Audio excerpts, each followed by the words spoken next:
What's going on, guys? Zuko back with another Dragonflight video. Hope you're all doing very, very well. This is the reveal video, baby. We're going to talk about my DPS main for Season 4. I'm going to tell you why I chose it, why I didn't choose the other two, of course. If you remember, it was between Survival Hunter, Enhancement Shaman, and Frost DK. And if you've been watching my stream, then you will know that I've been playing a lot of Frost DK recently, and that is exactly what I've chosen as my main for Season 4. In terms of just my DPS main, of course, Holy Paladin is going to be my healing main. So let's talk about why. Let's talk about why we've chosen Frost DK, what is interesting about it, why I didn't choose the other two. Let's start there. I didn't choose Enhance and Survival for a couple of different reasons, and I'm just going to throw some footage up while we're doing that. So, I got to, boost the volume. So, don't hit these mobs basically, Enhance for me has been my love for most of my career, almost my entire career actually, on Twitch and on YouTube has been a lot of Enhancement Shaman stuff. I started in Shadowlands.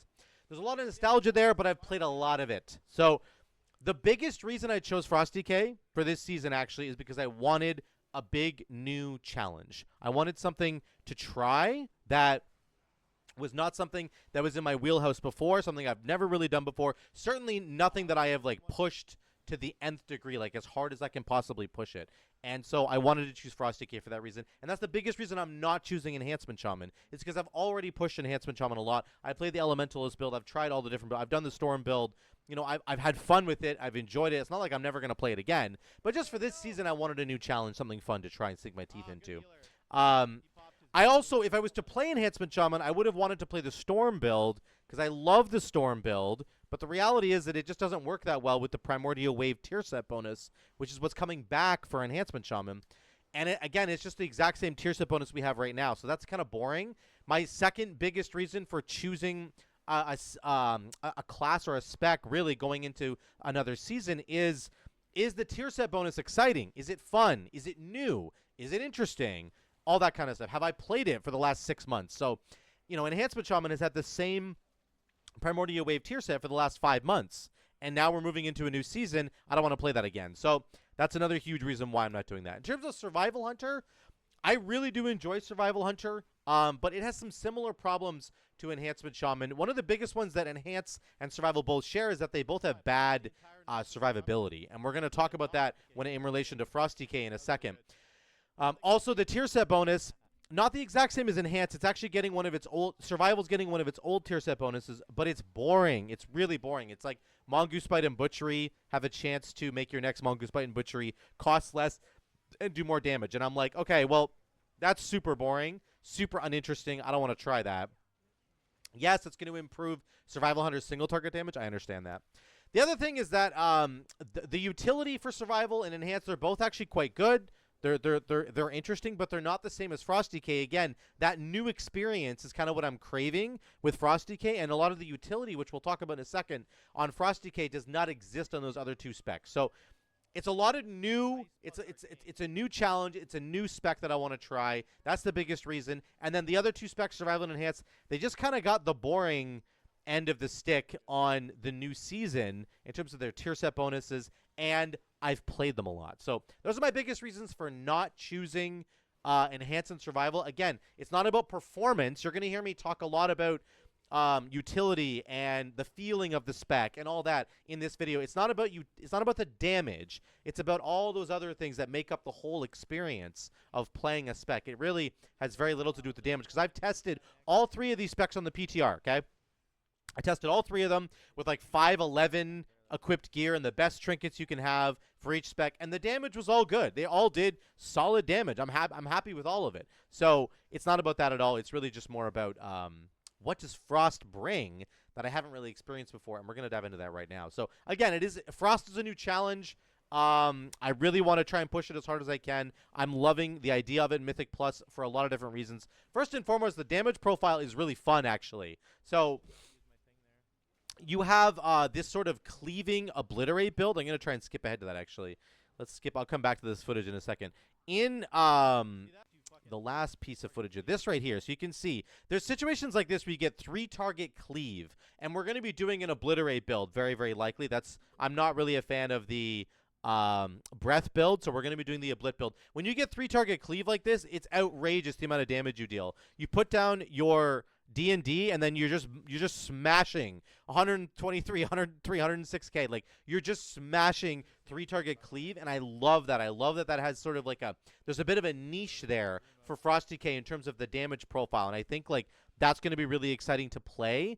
Of course, you have lots of uncapped or soft uncapped AoE damage with things like Remorseless Winter and the disease that you're spreading. Your Glacial Advance is going to do uncapped AoE, but like this is cool.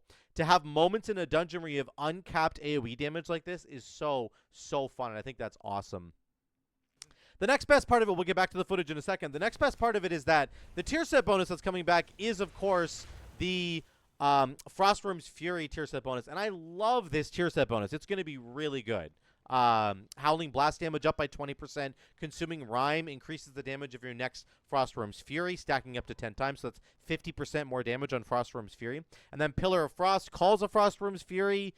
It doesn't freeze, but it does the damage. And then, of course, your Frostworm's Fury causes enemies to take 20% increased damage from your crits after 12 seconds. So you can like start the pull with a Frostworm's Fury, then you get that 12-second buff, you pop D&D, and then you're just obliterating, and you're getting those obliterate procs because you're going to have Pillars of Frost with obliteration, which is going to give you the guaranteed crits, and then your guaranteed crit obliterates are going to be doing 20% more damage. I mean, it's going to be awesome, and that 3-target cleave that I was just showing you, that's going to be really, really cool as well.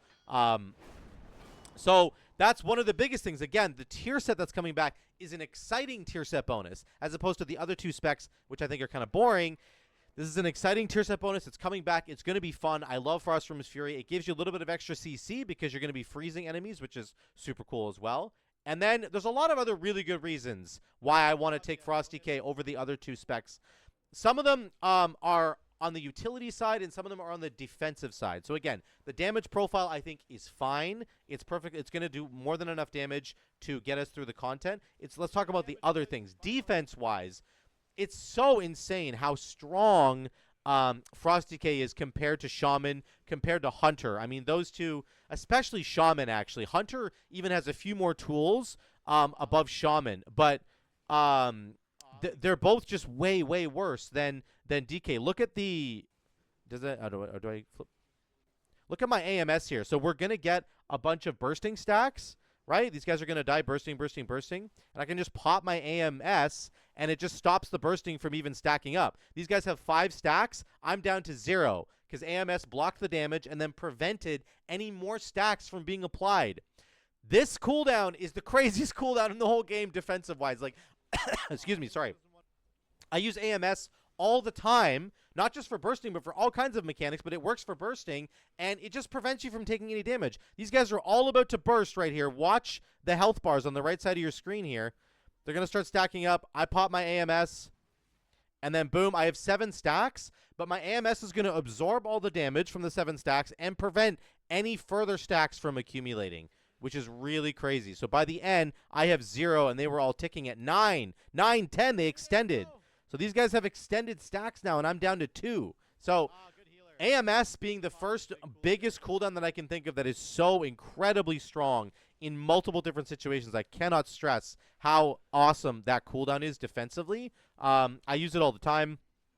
You have Death Strike to just heal you all the time, and you can actually take a talent that I didn't take at first, but I'm taking it now. This improved Death Strike is disgusting. It increases the healing by 60% and makes it cost way less runic power. So that in and of itself, that plus AMS gets you through like almost every situation. But, you know, if you do need actual defenses, of course, you have Icebound Fortitude, which is going to give you 30% DR and make you immune to stuns. You can take Lichborn, and then you can buff Lichborn and make it reduce your damage taken by 15%. And it also gives you Leech while it's active. Your minion, which you can actually get this minion up quite a lot. Your Raised Dead minion, he will reduce the damage that enemies deal to you by 15%. You have Will the Necropolis, reducing damage taken by 30%. I mean, you have 20% more stamina. You also get AMZ. It is just disgusting, guys. It is so crazy how tanky you are as a Frosty K compared to Enhancement Shaman and Survival Hunter. I've played a lot of those other 2 specs, and I'm telling you, the difference is night and day. I am just never dying on this thing. Like, the only reason I've died in some of these dungeons is because I'm doing a level 19. I did like a 19 and a 22 and a 23 with Lynx and a couple of other guys. I was 445 item level doing this. I was between 440 and 450 item level doing plus 19s, plus 20s. It's like way, way too high for that item level. But so I wasn't contributing a lot of damage, as you've probably seen on the meters, and that's fine. The damage will go way up. But what I was able to do was survive, and that was the coolest thing to me. Like, this boss fight, which I showed you earlier, I'm not going to show you the whole thing again, but all the boss fights in Everbloom are really difficult. I blocked a lot of the Cinderstorm damage just by popping AMS at the start of that fight. And then guess what? On the next one coming up, I'm going to have AMZ, and I'm going to have Fort. I don't know if I pop Fort, but I pop AMZ for this one. Here we go. Here comes the fire. It blocks all the damage, Haven't taken any real damage yet. Finally, I have to get out of the dome, but then I'm safe. You know, I'm good to go. The brunt of the damage is over, and then I walk through some fire like an idiot. But, like, there's a cooldown up for everything. You got Fort, Lichborn, AMS, AMZ. You can Death Strike if you need it. It's just, like, insane to me how strong this kit is defensively, and I was really noticing it while I was doing some of these keys.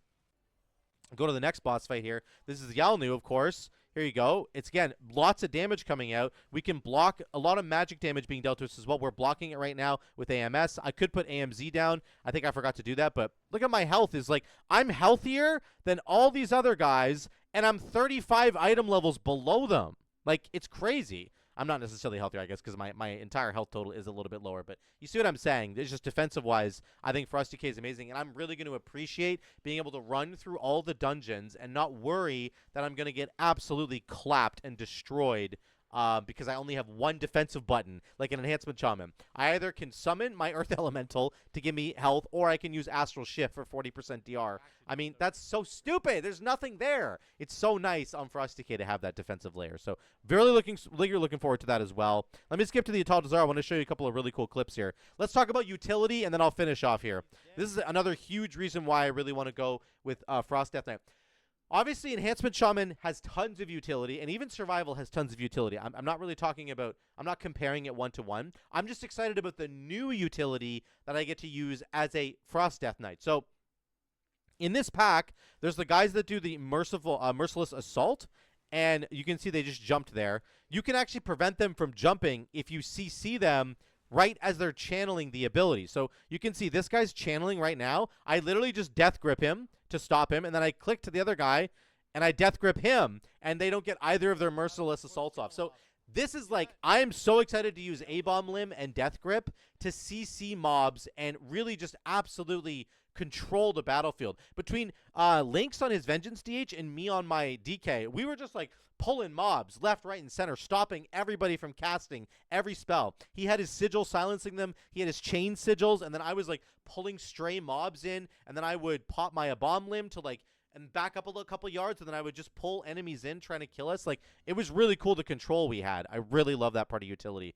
Back to defense really quickly for 1 second. I have AMS on right now, and you can see Racking Pain goes off on me. It consumes my entire AMS shield, but does not give me the dot afterwards. That is another amazing reason why AMS is so freaking good. Not only does it prevent magic damage from hurting you, it stops them from applying, like, dots and stuff on you, which is just completely insane. Absolutely love it. Yeah, this is the 3-target cleave thing again. I don't think I showed any other footage from this, but that's basically it, guys. That is it for me on why I'm choosing my main. I wanted to keep it as short as I could. I know my videos always go too long, but bottom line is I am excited about a new challenge in Frosty K. The damage is going to be just as good as the other guys. You know, I think Enhancement Shaman is probably better than Survival and Frosty K by a little bit, but that's fine. I don't care about that. I just care about mostly having fun. And I'm going to push as hard as I can push anyway. I'm still going to get, you know, 3K IO. I'm going to get all that stuff, guys. Don't worry about it. But the damage is fine. It's a new challenge. The Obliterate stuff feels really good to press. Like, when I press Obliterate and it splashes to 3 enemies, holy crap, that feels really good. I really love that. Defense-wise, it's disgusting. You have all these incredible tools I talked about. And the utility is fun and exciting, something new for me to try out. Things like even Blinding Sleet is really good as well. But being able to grip individual mobs and pull them out of doing whatever they're doing is really cool, and I kind of love that. So let me know what you guys think in the comments down below. What are you playing for Season 4? I would love to hear all of you guys. What are you playing? Why are you playing it? Did you have to make a big decision? Like, were you comparing it against other specs like me? Please let me know in the comments down below. Thank you so much for watching. Love you guys. I will see you in the next one.